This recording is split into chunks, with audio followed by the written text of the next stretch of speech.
Bom, e a reforma trabalhista ainda deixa dúvidas em muita gente e é sobre alguns pontos que nós vamos conversar com o advogado trabalhista Décio Scaravaglione. Boa tarde, seja bem-vindo, Décio. Boa tarde, Bives. Bom, eu sei que já tem algumas confusões aí no judiciário, pessoal, agora que a gente vai saber o que mesmo vai estar valendo. Porque quem vai dar a palavra final, me corrija se eu estiver errado, vai ser o juiz ali que vai interpretar. Perfeito. A questão toda da reforma trabalhista é que ela tendo entrado em vigor em novembro, em um primeiro momento já diminuiu bastante o ingresso de ações. Porque aí se estabeleceu uma cautela por parte dos autores de ação trabalhista, são chamados de reclamantes, e dos advogados, em função de algumas mudanças de regra. Não só no direito do trabalho, que é o chamado direito material, né, para quem é do direito, como também no processo do trabalho. E o processo é o que faz mover o direito material.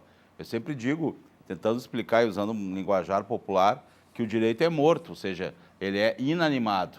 E o que faz o direito andar e ser colocado em ação, melhor dizendo, é o processo como se fosse uma esteira. Então, o processo leva o direito à apreciação do judiciário. Acho que essa é uma boa ideia para as pessoas entenderem o que é processo, que é direito processual, e o que é o direito em si, que é o direito do trabalho. Então, nesse primeiro momento, há já, de certa forma, uma cautela por causa do medo do quê?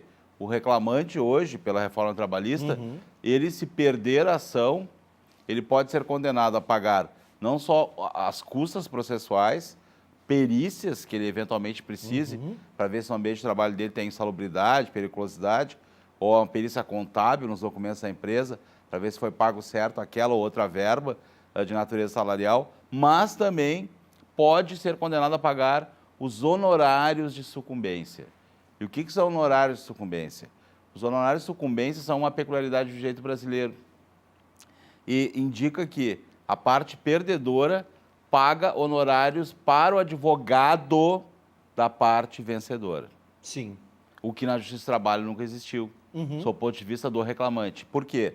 Porque quando ela foi criada lá em 1939, e eram câmaras de conciliação, depois viraram juntas de conciliação e julgamento, até que em 2005 viram varas do trabalho, e já havia a previsão de que o processo, por atender aos mais humildes, aos reclamos do trabalhador, e aí vem o nome de reclamante, né? E reclamada, o autor e o réu, ou seja, o trabalhador e a empresa, pessoas geralmente com poucas perspectivas financeiras. Sim. Então não seria justo que, mesmo perdendo uma demanda, tivesse que pagar todas essas custas. E isso veio agora, que é do resto do direito processual, e a gente tem um direito só.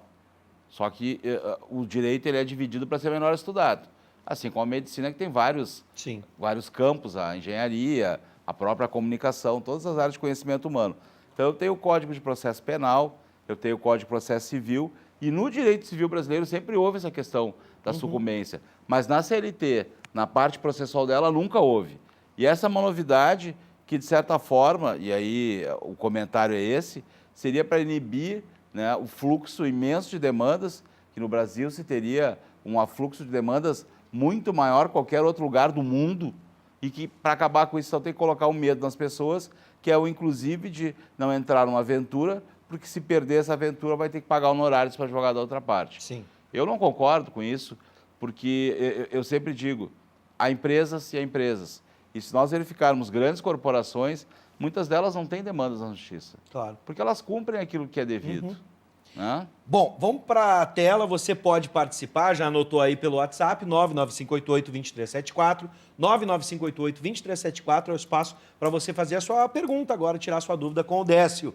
O Luciano de Porto Alegre, seja bem-vindo, Luciano. Gostaria de saber que se com essa nova lei o trabalhador fica na mão do patrão, na interpretação do Décio. Bem, consideravelmente sim. Por quê? Porque apesar da aplicação da lei não ser retroativa em alguns casos, a partir de agora, né, trancaram na mesma sala o patrão e o empregado, e o patrão furioso e o empregado sem nenhuma arma para se defender. Então nós temos o maior contra o menor e todas aquelas questões de afastar a negociação coletiva, ou seja, bota o sindicato do lado de fora da porta e incentiva, né, a negociação individual, que num primeiro momento pode parecer melhor para esse trabalhador, vamos pegar o exemplo do Luciano, mas, na verdade, no todo, pode acabar sendo lesivo aos interesses, porque ele vai ter menos força.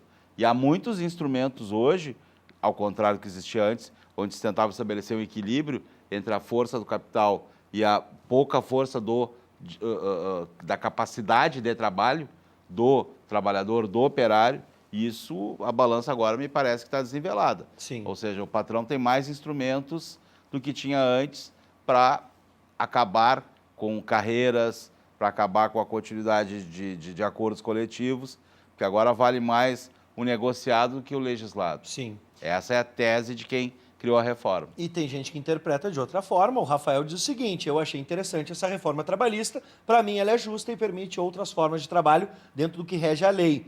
É o melhor ponto para mim, né? O fim da imposição sindical, pois não é uma contribuição, uma vez que era obrigatória. Pois é, existe essa dicotomia. E eu reparo, inclusive, estamos aqui constantemente justamente para tentar trazer a realidade processual, a realidade do mundo jurídico, e eu sinto que a juventude hoje é contra a figura do sindicato. Nós temos uma resistência muito grande por parte de trabalhadores jovens quanto à associação aos sindicatos. E não dá para confundir o que é ser associado com o sindicato com o que deixou de existir, que é a retirada da contribuição sindical, era compulsória, obrigatória, mesmo para quem não fosse associado. Porque eu me associar ao sindicato é como se eu fizesse parte de um clube. Eu escolho, e eu vou lá e pago a minha mensalidade. Eu não sou obrigado a ser trabalhador. Não existe filiação sindical obrigatória. Isso com a Constituição de 88 ficou definido expressamente. Agora, a contribuição sindical, o imposto sindical, que era obrigatório mesmo para aqueles que não são associados, isso é que caiu. Então, os sindicatos vão continuar existindo. E é claro que agora eles vão ter que atuar de uma maneira, quem sabe, inovadora, quem sabe mais eficiente e quem sabe mais inteligente. Até para que o discurso do meio sindical, que funciona assim em muitos casos, e há casos negativos e há casos positivos, mas a maior parte das instituições sindicais funciona, em cidades pequenas é uma garantia dos trabalhadores e eles vão ter, ao meu modo de ver, que criar um discurso novo que se afine com a juventude. Bom, vamos agora para pontos bem rápidos e trabalho intermitente. Tem gente que ainda não entendeu essa modalidade. O intermitente, na verdade, é aquele onde o trabalhador fica à disposição do empregador a hora que o empregador quiser. Então, ele tem vínculo, mas ele não tem um vínculo firme e ele não sabe quantas tarefas ele vai ter por mês, não sabe quantas horas ele vai trabalhar e, portanto, ele não sabe qual será a sua remuneração. Aquilo que parece interessante para atrair o pessoal da economia, do mercado informal, né, aqueles trabalhadores que estão à margem de contrato de trabalho, pode ser bom para quem seja recrutado constantemente, só que como nós temos uma legião de 30, 40 milhões de informais, mais essa leva toda que ficou desempregado na crise financeira que o país passa, dificilmente vai se ter o estabelecimento de um vínculo mais permanente. Óbvio, o intermitente não é permanente, eu sei disso, entendo e não estou caindo em contradição. Eu quero dizer que não vai ter tarefa para tanta gente assim. Ou se tiver para todo mundo vai ganhar muito pouco. E aí pode-se criar um problema que não vai, né? Por exemplo, o empregador vai ter um leque imenso e as pessoas vão ter uma tarefinha aqui e outra que mal vai dar para o sustento. Sobre o recolhimento desses funcionários, como é que fica? Isso vai ser muito complicado, porque paradoxalmente a questão trabalhista de que eu tenho um vínculo com uma empresa e eu não posso sair tendo com outras, essas pessoas vão ter que ter vínculo com várias empresas.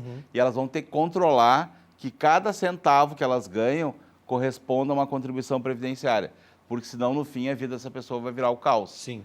E pode até acontecer um problema. Hoje eu tenho como contribuição mínima para o INSS, que é 20% sobre o salário mínimo. Se o sujeito não fatura isso, ele vai recolher menos. Quando ele for se aposentar, o sistema previdenciário vai dizer o seguinte: opa, isso aqui não vale, tu não contribuíste. Não, mas eu contribuí. Não, porque isso aqui é inferior a 20% mínimo. E isso não está regulamentado ainda e é muito perigoso. Deixa eu mandar um abraço para o Juliano Sapucaia, que falou um pouco sobre a questão dos sindicatos. O Décio já respondeu um pouco dessa pergunta, né? Sobre a relação com os sindicatos. Vamos para a próxima, Guilherme.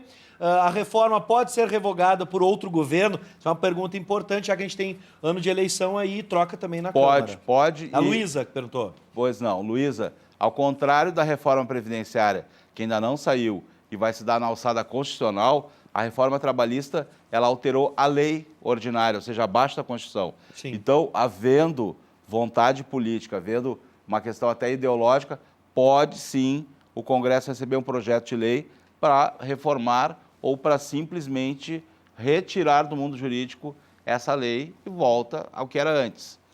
Tem tempo rapidinho, Guilherme? Só uma pergunta rápida. Se o empresário vender uma empresa, né, ele se desfez da empresa, ele fica desobrigado em relação às verbas trabalhistas? Depende da situação. Quem assume o negócio, assume também os compromissos. Porque existe a figura no Justiça do Trabalho, de trabalho da sucessão empresarial. Então, se eu adquiro o teu negócio, eu sou o responsável e eu posso te chamar. Agora, aquele que vendeu, já que o novo assume, em tese, quem vendeu está livre de qualquer... Agora, se a empresa deixou de existir ou sumiu como que por acaso, já é outro problema. Mas se ela continua existindo, aquele que tomou as rédeas passa a ser o sucessor, passa a ser o responsável. Décio, boas festas, Da um feliz mesma 2018 e eu tenho certeza que em breve a gente vai se reencontrar para tratar de outras questões que o mundo jurídico vai nos trazer. Perfeito. Entre o papel e o que se decide lá na frente do juiz. Eu só queria desejar um Feliz Natal para todos vocês aqui da equipe, né?